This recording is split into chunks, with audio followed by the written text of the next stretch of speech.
Hey everybody, it's me, Steve Schnee, the CD Junkie. I've got a special unboxing for you. I just got this in the mail. It's a little late. Sometimes things take a little while to get to you. I haven't even opened it from the cardboard packaging. This is an Elvis release, and let me tell you a little bit about how I feel about Elvis.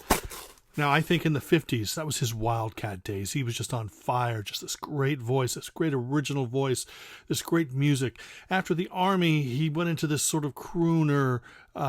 He was more comfortable with himself. He didn't feel the desire to get crazy and break down barriers. He was just using that wonderful voice. And sure, a lot of it was in movies, on the soundtracks. Now, a lot of people just poo-poo the soundtracks and they just go, that's shitty music. No, there's a lot of great music on those soundtracks. But really, I think in about 1967, towards the end of 67, is really when the sort of the fire from the early days and the confidence of the early to mid 60s, I think both of those combined, and Elvis never sounded better than he did from like late 67 to about late 1971. And thankfully this box that I'm opening here covers that period. Now, Elvis is my favorite singer of all time, and the only reason that I've never done an Elvis video is because sadly I have tons of Elvis CDs. And I had tons of the Follow That Dream releases, which is that great label that releases those CDs with tons of alternate takes and stuff. I had a lot of those, but unfortunately, sometimes we go through bad times and you have to sell even the things that you love in order to help pay the bills. And I've had to do that in the past. But right now, let's not worry about that. Eventually, hopefully, I will be able to buy back all of those Follow That Dream releases, or at least the ones that I want. None of the live things. I don't care about live by anybody, even Elvis.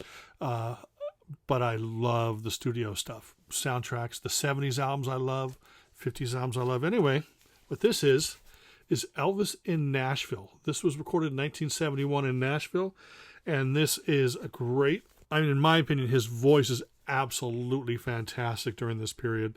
This is like 3 years after the comeback special, and it's a couple years after he returned to the stage and became a live performer. But this is prime Elvis.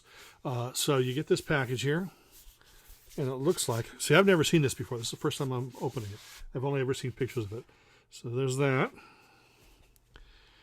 And, okay, let me put that down here. You get a From Elvis in Nashville.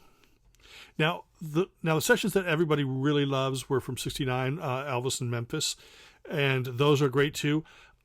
Are these on par with those? Elvis was vocally on par.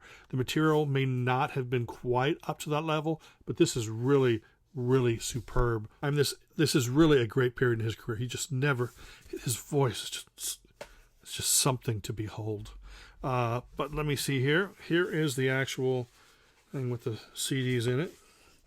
So we're going to step back a little, and we're going to open it. It kind of reminds me of the Stax Sessions set, and I'll tell you, look at those 4 CDs. I'll tell you, the Stax Sessions pales in comparison to this. So if you love the Stax Sessions, and if you love the Memphis Sessions, then you're going to love this set. I get to start listening to it as soon as I'm done making this video.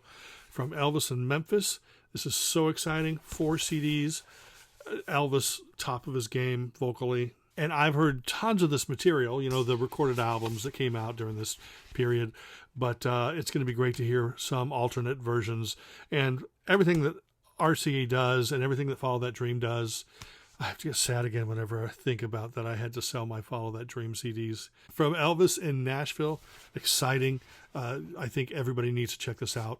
And you also need to hold it close to you and whisper in its ear, I love you. So anyway, from Elvis in Nashville, check it out. Remember to like, comment, share, subscribe, and to ring that bell for future notifications. And until the next time, remember me, I'm Steve Schnee, the CD Junkie.